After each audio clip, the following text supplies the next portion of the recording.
Welcome back. Pro League Season 3 action. Mr. X, Jack here.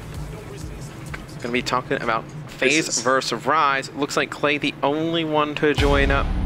And the game's going to end. So it looked like for a second there that they were gonna play without Zuma. Yeah. But you know, now don't really know, Jack. So just kind of still waiting for this one to start.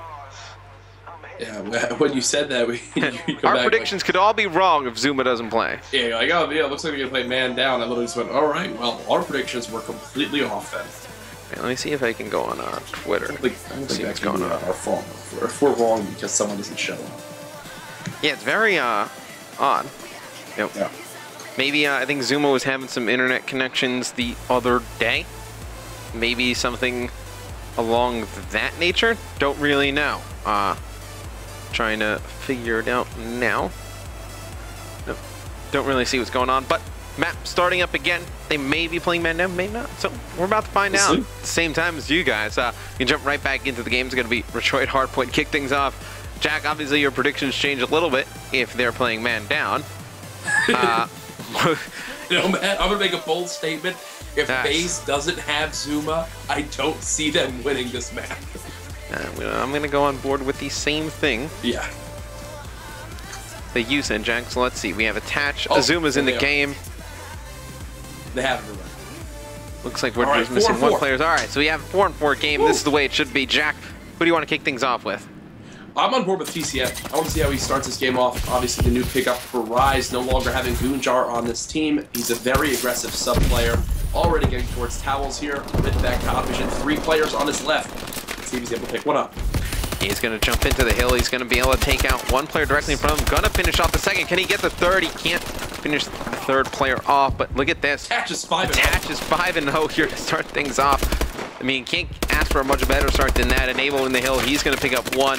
It's going to be Faze jumping out to an early lead here. Nope. I think this first hill, Jack, it's great to kind of, you know, give yourself some extra leeway. You know, you don't have to rotate as early to that, you know, second hill. You can kind of just afford to play for a little bit more garbage time on some of these other hills. I think it's really just a great way to give yourself a pretty nice advantage early on. You see TCM, he's going to be in the hill for Rise, trying to even up the score and going to go down to the bottom of your screen. You're going to see, who is this? It was actually Clayser on rotation early for Faze. He's going to drop Zuma, though, playing for this next hill. Going to pick up a big kill right there. Obviously, he's not here. They don't get those 2 kills because he would not have been in the game trying to get the third, not able to do so, but that's going to give Faze this back turtle control. When you're looking at this game right now, you see Faze up by 22 seconds, and Clayster doesn't even have a single kill yet. Attach 11-2, a 4 streak, 4 captures already to his name. Clay has like a .13 KD, but it doesn't even matter because the rest of his team is just going off mainly Attach, the big reason why his team already has a half-minute lead. And that's something that wouldn't have happened on Denial. I think Denial if Clay starts out 2-7. And they are just not.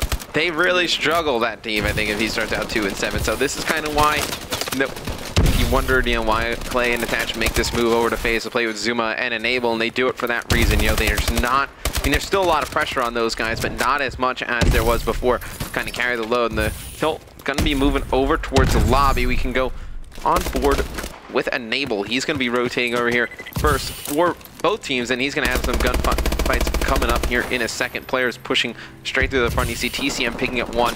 Enable, he's going to get pushed from all sides. He's going to get dropped. Attached, though, in the hill. He is absolutely dominating this game as far, Jack. 14-4. No one's even close to him in the slang department. Almost at a 4.0 KD to start things off. He winds up falling 2 players inside the hard point for either team. Wheat's able to pick up the kill. He's going to finally get control for Rise. And Matt, this is what we were talking about. Faze, one of the stronger hardpoint teams in the game. I'd put them right behind Optic Gaming overall and just skill of it. They're out to that early lead, and they still have a half-minute lead. They're just going to have to break this one more time, but Rise doing a nice job of finally coming back. Yeah, I mean, Rise still has a ton of time to come back into this game. I mean, we are so early. They're only going to be down, you know, 21 seconds now. It's going to go to that 4th hill, going to be on board with Wheats. He's going to head there first. You see, he's going to give his team the good spawns for this bottom side. So, Rise has an opportunity to make a comeback here. And these are the parts of Zuma's playstyle that make him so strong here in Season 3 as well so far. already. I believe he has like a 1.13 KD in Season 3. He just picked up the first 3 kills for his team to even have a chance to contest that bottom bar hill. Unfortunately for him, though, the rest of his team did wind up falling. He was cleaned up, trading kills back and forth, but now where Rise was down by 50 seconds, they're now down by only 16. They're about to make it a 10-point game. No, these last 2 hills, they've made a massive comeback. TJ was on the hill, but it's going to be attached coming in from the backside, able to take him out. It's going to be Faze taking the hill right back on board with Attach. He's just going to be trying to stay alive in the hill. He has 1 player challenging him from his right-hand side. Let's see what he decides to do. 2 players actually flood the hill. Looks like they're going to be able to take control of this. Clayster trying to put pressure towards the middle of the map. We'll go on board with him. He's going to be able to pick up 1. There's more players coming from behind.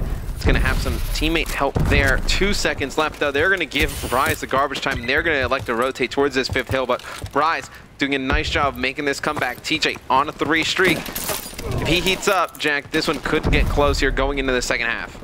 Yeah, that dirt hill was broken by Rise right there, utilizing their 3 ASM1s. Faze was running the 2-and-2 setup. Enable got caught in a close-up gunfight with that barrel in hand. He wound up falling. GCM and the boys on Rise were able to push into the bar area, find the 2 pace they needed. They got the rest of that scrap time, but unfortunately for them, Faze got the spawn they wanted. They're now up by 40 seconds again, Matt, and this shows the strength of the Faze lineup. Cashing for the 1-on-3, he's able to pick up 1 kill. He stops the other 2 players from pushing in for a couple extra seconds, and that, when you do that over and over in a game, that is a 5-10 second swing, time and time again, that can really begin to add up. Right, and you saw Clay there as well. He was picking up some big kills. That is going to extend this Faze lead going in the second half. So, nope, start to get close there towards the end of the first rotation of hills, but then Attach and Clay, the 2 new additions to Faze, they were really going massive on that one. It's going to be Attach laying down in this first hill. In the second rotation, you have Zuma, though, on a 2 streak with Clay. He's going to be putting down some shots. Zuma, he's so talented in this game. I don't think a lot of players or even fans really talk about him enough. I think with the ASM1 and the AR, just plays so aggressive and he's so consistent with both guns. You see right now sitting on a 6 streak with the ASM1, but he can easily run an aggressive AR and put up the same numbers. Looking at the scoreboard right now, if you have Attach on your Vulcan fantasy team, you are a happy camper right now. 25-16, leading the lobby in slang right there with Zuma. Also, though, 8 captures to his name, tied for the lead in that category as well. He just continues to play the objective, and when you have Clayster locking down the middle of the map with the BAL, there is no way Faze will lose this game, and right now they are up by 50 seconds as we move into for you, Jack, if Rise were to make a comeback here in the second half, what needs to change from them, from what you've seen? Right now, they need to just stay afloat and keep the score as close as they can on this statue hill. Like, as you can see, Faze already has a perfect setup for it. But then, when they get to that back lobby hardpoint and then the bottom dirt hardpoint, they need to overwhelm with their ASM1 power, get those up-close gunfights, stun out the BAL players and push them, and then really just hold the spawns in their favor. They just need to keep this hill close. But right now, they're struggling to do so. Faze now up by over a full minute. I mean, look at Chino and Wheats. They really need to pick things up. I mean, Wheats sitting at 16-26, Chino 18-26. Those 2 players, running the ARs for this Rise Nation squad. You're going to need them to put up some better numbers than that. I mean, that's kind of where you run into it. I mean, Zuma putting up a good game for Faze. Same with Clayster, who started out really rough. I mean, you look at Clayster's stats, not earth-shattering, not amazing stats, but compared to what he was at the beginning of the game, definitely putting up some big numbers, but Zuma's really been the difference. Yeah, and right now, if I'm not mistaken, Matt, I think you can help me out on this one. I think this is Rise's host. So right now, they're down by 86 seconds. Yes, I believe this is Rise's host. 2 minutes and 40 seconds left. They need to begin the comeback right now. Clayster gets taken out of that power position on top dub, but unfortunately for Rise, still 2 very strong ASM1 players staying alive inside the hard point. That's Zuma finding 2, winds up falling to the hands of Wheats. But just like that, Clay goes down as well. Here is where Rise needs to hold this down flawlessly. They cannot let Faze get any more of this time on this far hardpoint. But unfortunately for them, just as you said that, Jack, Attach walked in, picked up Wheats, and then picked up TJ with a 2-piece and was able to break that. But you see, Rise are going to be able to hold it for the last 12 seconds here. We'll go on board with Wheats. He's going to be rotating through the bottom, going to try and get these cutoffs for this next hill. If Rise going to have any chance, they're going to have to lock this one down. And see, there's 1 player down there for Faze. It's going to be Enable. Wheat's going to put down some shots, not able to connect. Some shaky shots there from Wheat. Enable going to try and put some shots down on this player in the hard point. He's going to get taken out by TCM. But no, I think it's going to be tough for Rise to come back if at all. Absolutely. Something I just want to point out was with that kill that Glacier just got, all 4 players on Faze are now 30 kills or more. They're all positive. They're dominating in the slaying department. Yes, it's still a 1-minute game, so it is relatively close, but Matt, it's not even their host. They're just doing this in textbook ways, pushing together instead of just trying to flood a hill one by one. There you can see the break coming in. Chino's doing all he can with his ball in hand, but unfortunately for him, it just seems like there's always one more player from Faze that's able to clean up the final kills. Yep. 15 seconds left on this hard point. It's going to be TJ inside of it with the bow. It's going to be Chino cleaning up players around him, just trying to stay alive. Chino was on a 5 streak, now a 2 streak. Going to go over to this last hill. It's going to be Rise down 50 seconds. So at this point in time, it's going to be, I believe it's mathematically impossible for them to come back, Jack. And things I want to point out, and really the difference maker in this game was, we mentioned, when you face a team like Faze, when you face a team like Optic, you not only need to start off slaying hot, but you need to continue all game long to make sure you can find those kills inside the hard point to pull out that victory. Wheat's right now 22 and 36. That is not a winning formula. You need all 4 players to be firing on all cylinders to be able to sneak a hardpoint game mode off of one of these teams in the series. I mean, especially with the game that Attach just put up. 17 caps, 42 and 30. Just absolutely dominated the game. I mean, so close to that 50 bob, and that's what he brings to teams. You know, he puts that crazy pressure that really, only him and Scump can do effectively in Advanced Warfare. Attach, one of the best players in the game, just absolutely dominating that map number 1. It's going to go in favor of Faze, 210 to 167.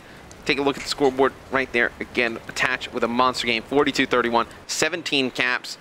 Just an absolutely ridiculous game. Guys, we're going to go to a quick commercial break. When we come back, game number 2, Rise vs. Faze.